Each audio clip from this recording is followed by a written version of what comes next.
اللہ علیہ وآلہ وسلم کے گھر والے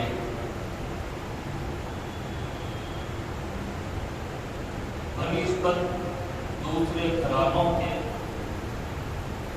یہ گھرانہ سب سے افضل، سب سے اعلیٰ اور سب سے زیادہ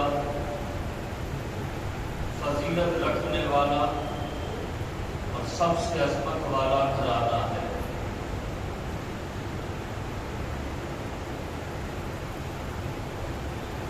اور اس گھرانے کی محبت ایسی نہیں ہے جیسے آپ کے ہمارے گھر والوں کی محبتیں ہوتی ہیں، بلکہ یہ وہ گھرانہ ہے جس کی محبت فرائض دین میں شامل ہے۔ یہ گھرانہ وہ ہے کہ جس کی محبت کے بغیر ایمان مکمل نہیں ہوتا۔ عزیزان گرامی، یہی وہ گھرانہ ہے جس کی محبت امت مصطفیٰ پر واجب کر دی گئی، لازم قرار دی گئی۔ عزیزان گرامی، ہم جس دین کے، جس مذہب کے، اسلام کے ماننے والے ہیں، یہ ہم تک آسانی سے نہیں پہنچا، بلکہ بڑی دشوار گزار وادیوں سے ہو کر، بڑی محنتوں اور مشقتوں کے بعد، تکالیف اٹھانے کے بعد ہم تک پہنچا ہے۔ حضور پاک صلی اللہ علیہ وآلہ وسلم کی جلوہ گری ہوئی، حضور صلی اللہ علیہ وآلہ وسلم پر اللہ نے اپنا دین مکمل فرما دیا۔ حضور پاک صلی اللہ علیہ وآلہ وسلم کے سر پر تاج ختم نبوت سجا دیا۔ اب حضور کے بعد کوئی نبی آنے والا نہیں، حضور کے بعد کوئی رسول آنے والا نہیں، حضور کے بعد حضور پر نازل ہونے والی کتاب قرآن حکیم کے بعد کوئی اور کتاب اب اللہ کی جانب سے نازل ہونے والی نہیں، کوئی نیا دین آنے والا نہیں۔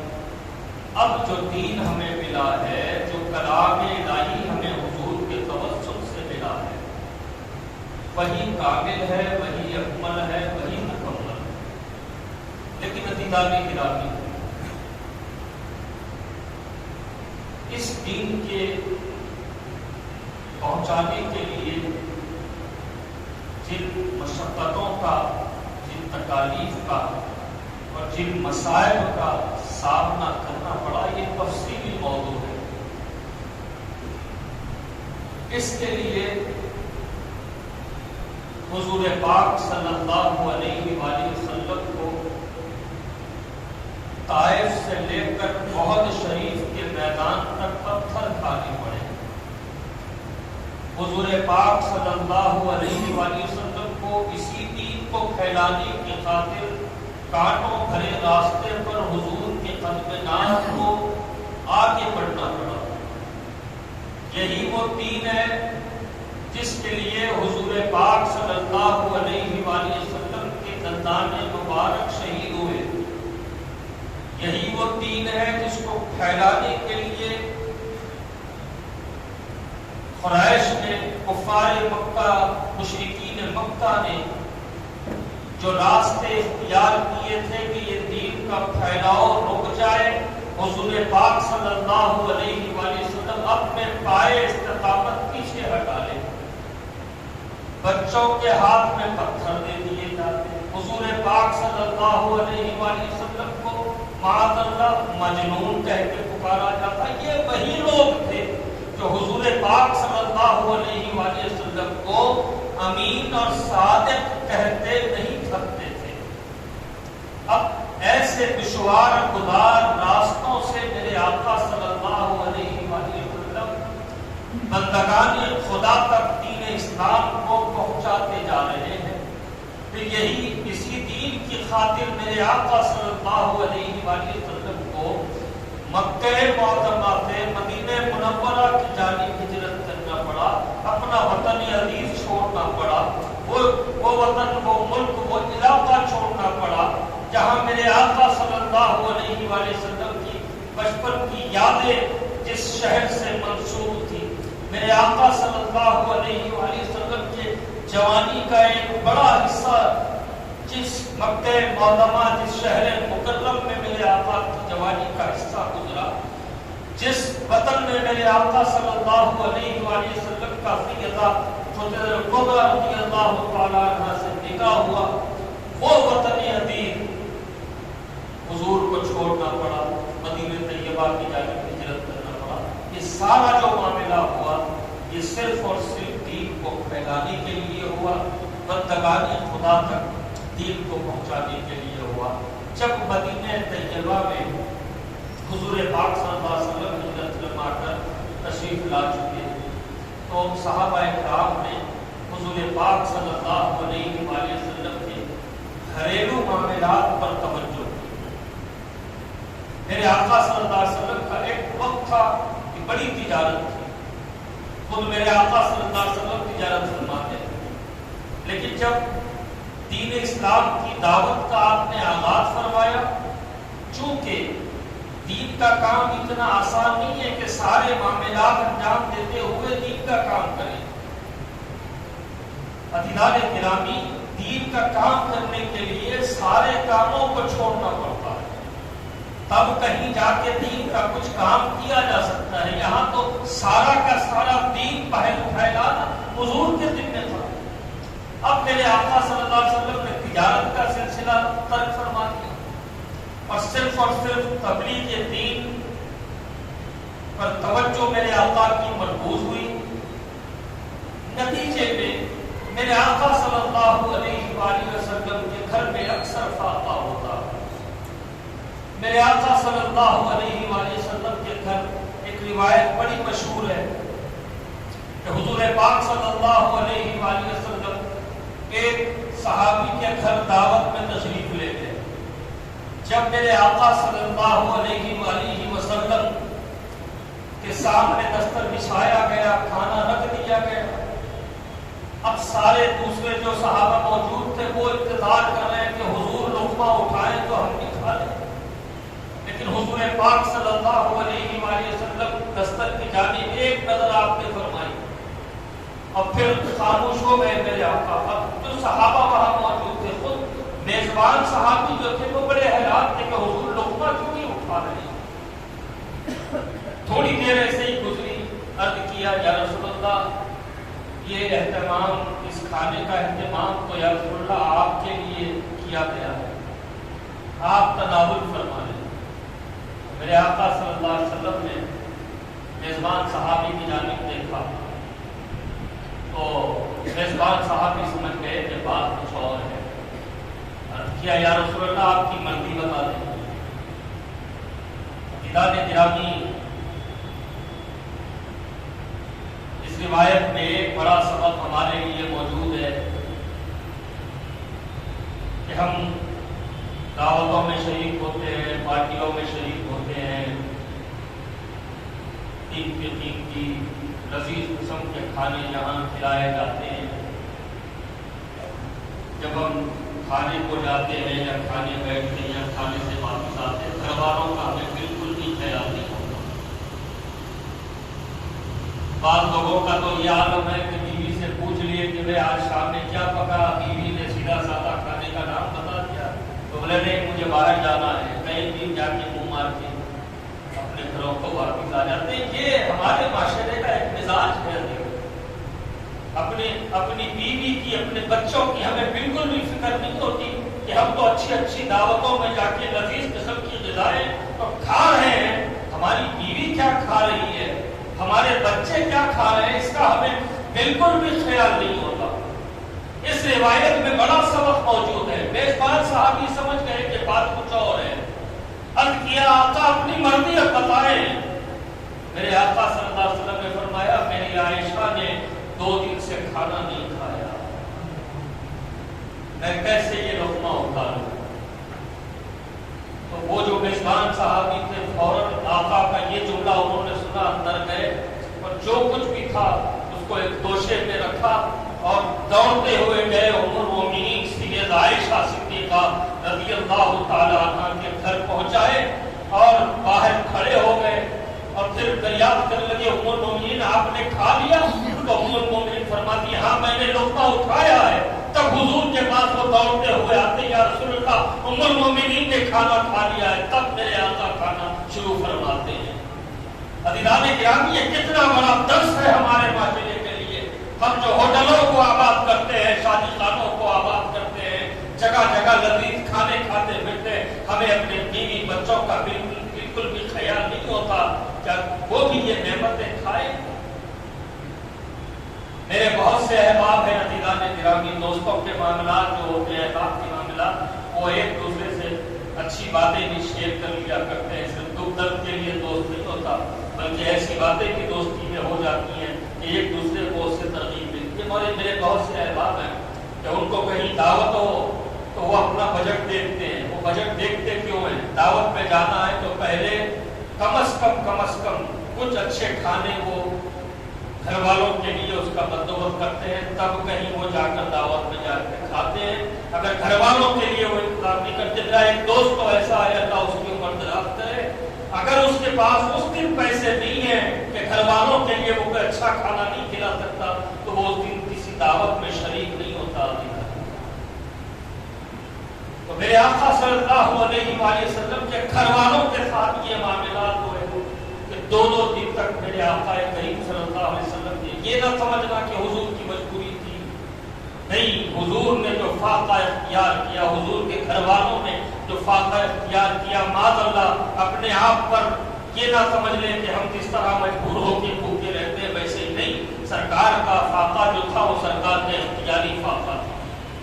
اگر حضور چاہتے تو حضور کے نوافے سرکار حسن سرکار حسین کے لیے جب بھی حضرت جبرائیل علیہ السلام حضور کی خدمت میں آتے تو اپنے ساتھ جنت کے میوے لے آتے۔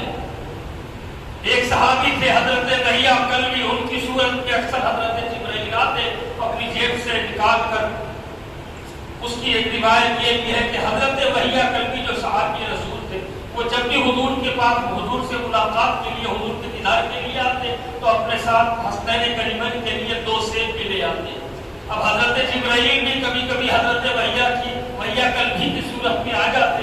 ایک بار ایسا ہوا کہ حضور کی خدمت میں حضرت جبرائیل بیٹھے اور سرکار حسن سرکار حسین آئے اور فوراً حضرت وحیہ کلبی کے گود میں پہنچ گئے اور ان کے لباس میں کچھ تلاش کرنے لگے۔ حضرت جبرائیل بڑے حیران ہوئے، یا رسول اللہ یہ کیا تلاش کرتے ہیں، یہ کیا تلاش کر رہے ہیں؟ تو میرے آقا فرماتے ہیں وحیہ کلبی جب آتے ہیں ان کے لیے سیب بازار سے لے آتے ہیں، اسی سیب کو یہ تلاش کر رہے ہیں۔ تو حضرت جبرائیل کا یہ معمول ہو گیا کہ اس کے بعد جب حضور کی خدمت میں آتے تو سرکار حسنین کریمین کے لیے اپنے ساتھ جنت کے سیب لے آتے ہیں۔ ارے جن کے نوافل کے لیے جنت کے پھل آتے ہوں ان کو فاقہ اختیار کرنا ضروری تھا، مجبوری نہیں تھی حضور کی جو فاقہ آپ نے کیا۔ تو یہ سارے مراحل سے میرے آقا صلی اللہ علیہ وسلم گزر گئے۔ صرف دین کو پھیلانا ہے، دین کو بندگان خدا تک پہنچانا ہے۔ جب یہ سارے کیفیات صحابہ کرام نے دیکھا تو انہوں نے ایک میٹنگ بلا لی، صحابہ کرام کا ایک اجلاس ہوا اور صحابہ کرام کے درمیان جو گفتگو تھی، جو موضوع تھا وہ یہ تھا کہ دیکھو دین ملا ہمیں حضور کی وجہ سے، ایمان ملا ہمیں حضور کی وجہ سے، قرآن ملا ہمیں حضور کی وجہ سے، جو نعمتیں ہمیں مل رہی ہیں وہ حضور کی وجہ سے۔ اب حضور ہم تک دین پہنچانے کے لیے، حضور ہم کو صاحب ایمان بنانے کے لیے حضور نے اپنی تجارت کو روک دیا۔ سارے جو ظاہری روزگار کے سلسلے ہوتے ہیں وہ سارے سلسلے بند ہو گئے ہیں، اور میرے آقا صلی اللہ علیہ وآلہ وسلم کے گھر میں اکثر فاقہ ہو رہا ہے۔ تو دوسرے صحابہ نے عرض کیا کیا کیا جائے؟ اب یہ موضوع تھا، یہ مشورہ تھا۔ اب ایک صحابی نے کہا کہ ایک کام کر سکتے ہیں، حضور کی خدمت میں ہر مہینہ ہم کچھ نذرانہ غلامی کا پیش کر دیتے ہیں۔ نہ مسئلہ یہ تھا کہ حضور کی خدمت میں ایسی بات کرے کون، تو سارے صحابہ میں یہ مشورہ ہوا کہ حضور صلی اللہ علیہ وآلہ وسلم کے چچا ہیں حضرت ابو الفضل عباس رضی اللہ تعالیٰ عنہ، وہ بہترین وسیلہ ہے حضور کی بارگاہ میں۔ ایک کام کرتے ہیں، ان کو یہ بات کہتے ہیں، وہ حضور سے کہہ دیں۔ حضرت عباس رضی اللہ تعالیٰ عنہ کے پاس گئے اور کہا کہ اے اپنے رسول، اے رسول اللہ کے چچا، ہم حضور کے حالات دیکھ رہے ہیں، ہم یہ چاہتے ہیں کہ حضور نے ہم کو صاحب ایمان بنانے کے لیے، ہم کو دیندار بنانے کے لیے اپنی تجارت کے سلسلے کو جو حضور نے فرق فرما دیا، بظاہر روزگار کے جو ذرائع ہوتے ہیں وہ سارے ذرائع بند ہیں اور حضور صرف دین کے کام میں لگے ہوئے ہیں، تو اے رسول اللہ کے چچا، ہم یہ چاہتے ہیں کہ ہم آپس میں کچھ پیسے جمع کر لیں، کچھ رقم جمع کر لیں اور وہ آپ کے حوالے کر دیں تاکہ آپ ہر مہینہ حضور کی خدمت میں پیش کر دیں۔ حضرت عباس نے کہا ٹھیک ہے، یہ بات بھی بہتر ہے، چلو حضور کے پاس۔ سارے صحابہ حضرت عباس کو لے کر حضور کی خدمت میں پہنچے اور پہنچ کر صحابہ کرام نے عرض کیا یا رسول اللہ ایسے ایسے باتیں ہمارے درمیان ہوئی ہیں، صحابہ کرام نے معاملہ طے کیا ہے، وہ معاملہ ہم نے حضرت عباس بن عبد المطلب کے سپرد کیا ہے، یا رسول اللہ اب حضرت عباس عرض کریں گے۔ حضرت عباس نے کہا یا رسول اللہ، کہ صحابہ کرام کا یہ معاملہ، یہ مشورہ ہوا ہے، وہ ہر مہینہ یہ چاہتے ہیں کہ آپ کی خدمت میں کچھ ہدیہ غلامی پیش کر لیں تاکہ کچھ آسانی دین کے کام کرنے میں آپ کو آسانی ہو جائے۔ ادھر یہ بات یہ عرض ہی کر رہے تھے کہ ادھر حضرت جبرائیل علیہ السلام اللہ کا کلام لے کر نازل ہو گئے، قُلْ لَا أَسْأَلُكُمْ عَلَيْهِ أَجْرًا إِلَّا الْمَوَدَّةَ فِي الْقُرْبَىٰ۔ اے میرے محبوب، آپ فرما دیجئے کہ تم تک میں نے جو ایمان پہنچایا ہے، تم تک میں نے جو دین پہنچایا ہے، تم کو میں نے دیندار بنایا، صاحب ایمان بنایا، تم چاہتے ہو کہ اس کا بدلہ مجھے دے؟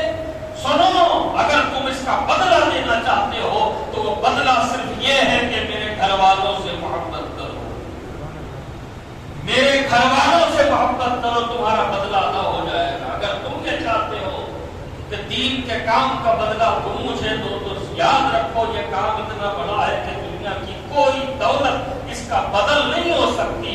اگر تم اس کا بدلہ چکانا چاہتے ہو تو بس اتنا کرو، میرے گھر والوں کا ادب کرو، میرے گھر والوں سے محبت کرو، میرے گھر والوں سے محبت کرو، میرے گھر والوں کے حق کو پہچانو۔ عزیزان گرامی، یہ اہل بیت اطہار ہیں، یہ نبی پاک صلی اللہ علیہ وآلہ وسلم کا گھرانہ ہے جن کی محبت کو امت پر واجب کر دیا گیا، فرض کر دیا گیا، اور یہ محبت اہل بیت اطہار فرائض دین کا حصہ ہے۔ اس کے بغیر کسی کا دین مکمل نہیں ہو سکتا، اس کے بغیر کسی کا ایمان مکمل نہیں ہو سکتا۔ بہت سی روایات ہیں، حضرت عبداللہ ابن عباس رضی اللہ تعالیٰ عنہ حضور صلی اللہ علیہ وسلم کی اجازت آئی ہے، وہ فرماتے ہیں کہ حضور صلی اللہ علیہ وسلم نے فرمایا اللہ تعالیٰ سے محبت کرو اس لیے کہ وہ تمہیں اپنی نعمتوں سے نوازتا رہتا ہے، اور مجھ سے محبت کرو اللہ کی محبت کی خاطر۔ اگر مجھ سے محبت کرتے ہو تو پھر میرے گھر والوں سے محبت کرو میری خاطر۔ عزیزان گرامی، حضرت عباس بن عبد المطلب اپنے رسول صلی اللہ علیہ وآلہ وسلم حضور کی خدمت میں ایک مرتبہ حاضر ہوئے، عرض کیا یا رسول اللہ ایک بات آپ سے بتانی تھی۔ حضور نے فرمایا کہیے سچا کیا بات ہے؟ تو حضرت عباس بن عبد المطلب نے عرض کیا یا رسول اللہ بڑا عجیب معاملہ ہو رہا ہے، عجیب ماحول بن چکا ہے، قریش جو ہے آپس میں ایک دوسرے سے باتیں کرتے رہتے ہیں، لیکن ہم پہنچ جاتے ہیں وہاں تو وہ لوگ خاموش ہو جاتے ہیں یا موضوع بدل لیتے ہیں، وہ کیا بات کرتے ہیں وہ ہمیں سنانا نہیں چاہتے۔ ظاہر کی بات ہے جانے گرامی، یہ بڑا تکلیف دہ ہوتی ہے بات کہ چار آدمی بیٹھے ہوئے ہیں اور آپس میں گفتگو چل رہی ہے، وہاں پر ایک آدمی پہنچ گیا تو فوراً یا تو بات روک دی گئی یا پھر موضوع بدل دیا گیا، تو یہ بڑی تکلیف دہ بات ہوتی ہے۔ تو حضرت عباس کو بھی ایسی تکلیف ہوئی، پہنچ گیا حضور کے پاس، جب حضور صلی اللہ علیہ وسلم نے یہ سنا تو روایات میں آتا ہے کہ حضور پاک صلی اللہ علیہ وآلہ وسلم کا چہرہ مبارک پر جلال کے آثار نمایاں ہو گئے اور فوراً اپنی جگہ سے میرے آقا اٹھے اور باہر تشریف لے آئے۔ حضور آ کے کھڑے ہوئے تو سارے صحابہ ایک کے جمع ہو گئے۔ حضور صلی اللہ علیہ وسلم نے فرمایا بتاؤ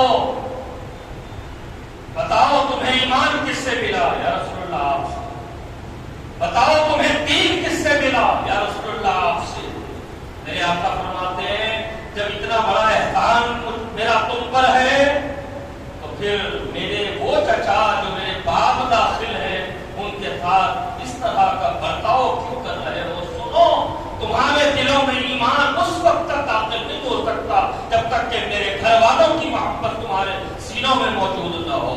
یہ اہل بیت رسول ہے عزیزان گرامی، حضور پاک صلی اللہ علیہ وآلہ وسلم کے گھر والے ہیں، اہل بیت اطہار ہے، بڑی عظمت والے، بڑی فضیلت والے، بڑے مقام والے، بڑے مرتبے والے۔ میرے آقا صلی اللہ علیہ وآلہ وسلم کا ارشاد مبارک ہے، فرماتے ہیں کہ میں اب دنیا سے پردہ کرنے والا ہوں۔ تو ظاہر سی بات ہے کہ حضور یہ فرمائے تو یہ بات کوئی معمولی غم والی تکلیف والی بات نہیں تھی۔ صحابہ کرام رونے لگے، یا رسول اللہ ہمارا کیا ہوگا، یا رسول اللہ ہمارا کیا ہوگا؟ حضور صلی اللہ علیہ وسلم نے فرمایا سنو، اپنے پیچھے میں دو چیزیں، دو بھاری چیزیں چھوڑ کے جا رہا ہوں، ایک قرآن ہے اور ایک اہل بیت ہے۔ سنو، یہ دونوں کبھی ایک دوسرے سے الگ نہیں ہوں گے، اہل بیت قرآن دونوں مل کے رہیں گے، اور دونوں کو جو تھاما رہے گا وہ کبھی گمراہ نہیں ہوگا، کبھی گمراہ نہیں ہوگا۔ قیامت تک کے لیے اہل بیت اور قرآن کو جس نے تھامے رکھا وہ کبھی گمراہ نہیں ہوگا۔ عزیزان گرامی، قرآن کو جنہوں نے چھوڑا اہل بیت کو پکڑا وہ راہبی ہوئے، اور اہل بیت کو چھوڑا قرآن کو پکڑا کئی فرقے وہابی بن گئے۔ ایک اہل سنت والجماعت ہی ہیں جو قرآن کو بھی تھامے ہوئے ہیں، اہل بیت کو بھی تھامے ہوئے ہیں، یہی اہل سنت والجماعت کا امتیاز ہے۔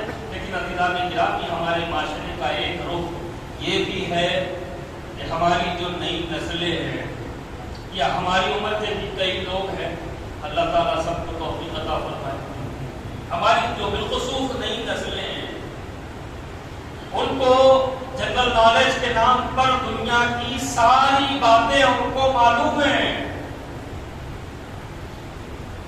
جنرل نالج کے نام پر دنیا بھر کی ساری باتیں ان کے ذہنوں میں موجود ہیں۔ 1947 سے لے کر 2021 تک ان سے کچھ بھی پوچھ لے وہ جھٹ سے جواب دے دیں گے، یہ اس سال کی بات ہے، یہ ایسا ہے، یہ ایسا ہے، یہ ایسا ہے۔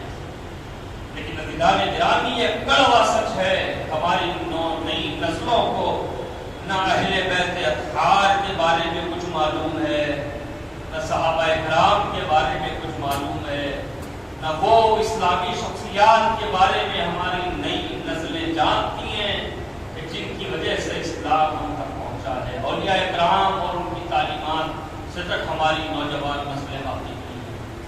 اب یہ ذمہ داری کس کی ہے عزیزان گرامی؟ ماں باپ کی ذمہ داری، ائمہ و خطبہ کی ذمہ داری ہے کہ ان سے واقفیت کرایا جائے۔ اللہ کا فضل و کرم ہے، آپ حضرات اس بات پر غور کرتے ہوں گے کہ مہینے میں ایک آدھ جمعہ ایسا آپ لوگوں کے درمیان گزرتا ہے کہ کسی اسلامی شخصیت کا ذکر ہوتا ہے۔ اس ذکر کا مقصد کیا ہوتا ہے؟ ذکر کا مقصد یہ ہوتا ہے کہ ہماری نئی نسلیں ان بزرگوں سے واقف رہے، ان اسلاف سے، ان اکابر سے واقف رہے جن کی وجہ سے آج ہم اپنے آپ کو بڑی شان سے مسلمان کہتے ہیں، جن کی وجہ سے آج ہماری مسجدیں آباد ہیں، جن کی وجہ سے آج ہم دیندار بنے ہوئے ہیں۔ یہ ان کی محنتوں کا نتیجہ ہے، یہ ان کی قربانیوں کا نتیجہ ہے۔ عزیزان گرامی، جنگ بدر ہم کو نہیں معلوم، جنگ احد ہم کو نہیں معلوم، مہابھارت سے سب واقف ہے۔ عزیزان گرامی، یہ ہمارے معاشرے کا کڑوا سچ ہے۔ عزیزان گرامی، یہ ہماری ذمہ داری ہے کہ اپنی اولاد کو، اپنی نسلوں کو اہل بیت اطہار سے، افراد خاندان اہل بیت سے واقف کروایا جائے۔ اہل بیت کون ہیں؟ مولائے کائنات ہیں، سیدہ فاطمہ الزہرا ہے، سرکار حسن ہے، سرکار حسین ہے، حضرت عباس ہے، سیدنا امیر حمزہ ہے، حضرت صفیہ بنت عبد المطلب ہے، حضور پاک صلی اللہ علیہ وآلہ وسلم کی ازواج مطہرات ہے۔ ہماری بچیوں کا بھی یہ حال ہے کہ امہات المومنین کے نام ہم کو پتہ نہیں، شہزادیان رسول کے نام ان کو پتہ نہیں، کربلا میں جو خانوادہ نبوت کی جو خواتین تھی ان کے ناموں سے واقف تھی، اور جو خواتین میں ولایت کے درجے پر فائد ہوئی ان کے نام سے واقف تھی۔ لیکن جنرل نالج کے نام پر برابر واقف ہیں کہ پہلے اس کی کس سے شادی ہوئی تھی، پھر اس کو کتنے دن میں چھوڑ دی، پھر کس کو پکڑی، پھر کس کو چھوڑی، پھر کس کو پکڑی، اس سے کتنے بچے ہو گئے، اس سے کتنے بچے، یہ سارے معاملات سے ہماری بچیاں واقف ہیں۔ لیکن عزیزان گرامی، حضور پاک صلی اللہ علیہ وسلم کی